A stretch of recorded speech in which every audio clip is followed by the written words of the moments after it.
In this video I want to talk about Google Trends and what you can use it for, and you can find Google Trends at google.com/trends. Now, Google Trends is a great way to analyze crowd behavior and to see what people are searching for at any particular given time over an extended period. Let me just give you an example. Let's use a search term like X Factor, the talent TV show, and let's click on Search Trends. Now you can see that the pattern developed here is fairly consistent. Interest starts to build as the show is trailed, and then after the winner is announced it drops off and it's fairly flat again until the next year. And as I move along here you can see that the troughs and peaks get more pronounced, mainly because over the years more people start to get broadband internet access and internet enabled cell phones, which means that they can search more often. And you can also see at the bottom here there's a news reference volume. You can see what's being written about the X Factor all the way along. And you can drill down here by region as well, because let's say we look at the UK, where the X Factor has been running for many years,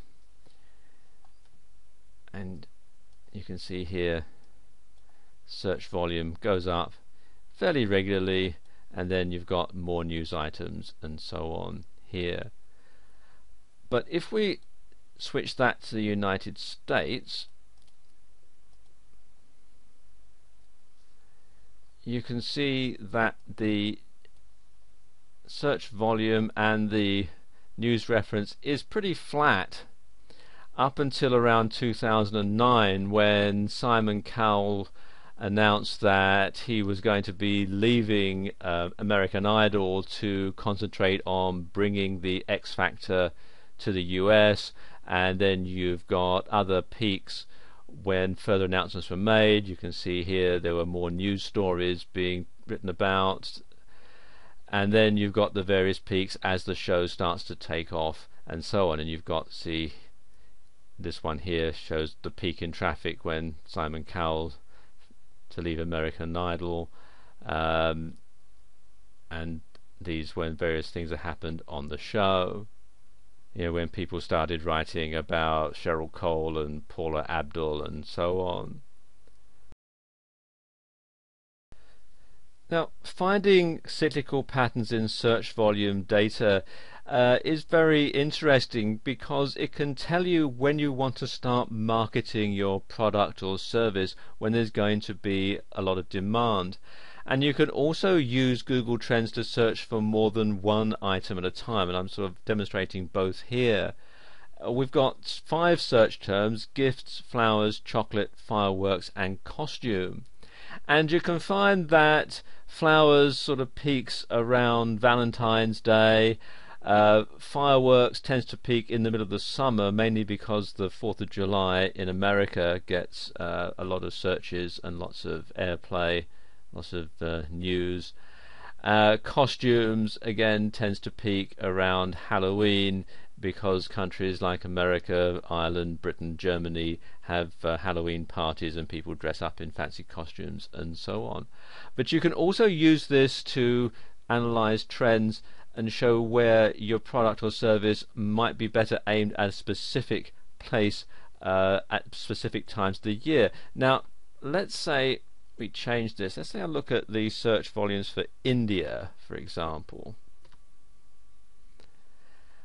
We can see, if I just scroll down here, that the pattern for flowers, it goes up a bit at the beginning of every year, as do gifts. But also you notice here that fireworks tends to peak around the end of the year, when people buy fireworks for Diwali, as do chocolate. That's the beginning of the year as well, and so on. So you can use this data to tailor product launches or to tailor campaigns aimed at specific markets at specific times of the year. Have you ever wondered how popular something is compared to something else?